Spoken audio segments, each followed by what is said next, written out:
রবিবার মার্চ ত্রিপুরার উদ্যোগে একদিনের এক মেগা রক্তদান শিবির অনুষ্ঠিত হয় বিশালগড় আনন্দমার্গ স্কুলে। সকাল 10টায় প্রদীপ প্রজ্বলন করে এই শিবিরের উদ্বোধন করেন মহকুমা শাসক বিনয় ভূষণ দাস। এছাড়া উপস্থিত ছিলেন মার্চ ত্রিপুরা বরিষ্ঠ সদস্য তথা বিশালগড় সাংস্কৃতিক সংস্থার সভাপতি দিলীপ কুমার দেবনাথ, বিশালগড় আনন্দমার্গ স্কুলের চেয়ারম্যান ননীগোপাল দেবনাথ সহ অন্যান্যরা। আধুনিক চিকিৎসা বিজ্ঞানে অনেক অসাধ্য সাধন ঘটলেও কৃত্রিম উপায়ে রক্ত আবিষ্কার এখনো করা সম্ভব হয়নি।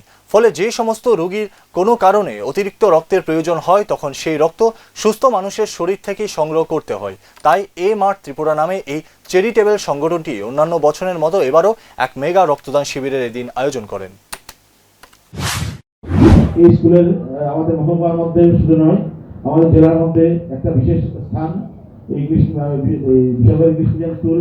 আমি এই স্কুলে আরো ভবিষ্যতে আরো শ্রীবৃদ্ধি করুক। এই স্কুল থেকে ছাত্রছাত্রীরা বেরিয়ে সমাজের বিভিন্ন বিভাগে প্রতিষ্ঠিত হচ্ছে এবং সেটা যাতে আরো বড় পরিসরে হয়, আমি সেটা নিয়ে কামনা করব। বিগত কিছুদিন আমি স্কুলে ভিজিট করে গিয়েছিলাম। এখানে আপনারা আছেন, যদিও আমি আমার শর্ট ট্রেনিং চলে যাচ্ছি।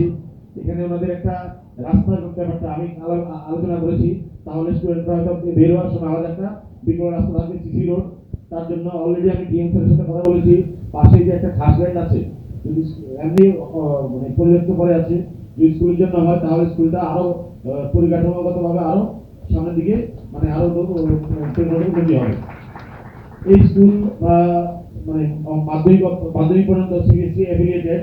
একটা সমস্যা হয়ে থাকে কি, এই স্কুল থেকে বের হওয়ার পর যে 11-12 যখন স্কুলে পড়বে তখন বিশাল ইংলিশ মিডিয়াম একটা আছে। আর এই বছর আমরা শুরু করছি অফিসিয়াল যে ক্লাস 2 স্কুলটা, সেটা ইংলিশ মিডিয়াম হয়েছে, এই বছর শুরু করছি। তারপরে আমি বলবো, আমি জানি সিবিএসই অনেক ক্রাইটেরিয়া থাকে ফুলফিল করার ক্ষেত্রে।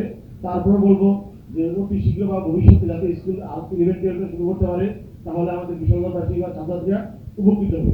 আমি সত্যি এইবার দেখেছি, যেহেতু আমি বিদ্যুৎ স্কুলের চেয়ারম্যান, দেখেছি যে ভোট মানে মাধ্যমিক পর সত্যি ছাত্রছাত্রী অনেক বিভাগে পড়ে যায় স্কুলে ভর্তি দিয়ে।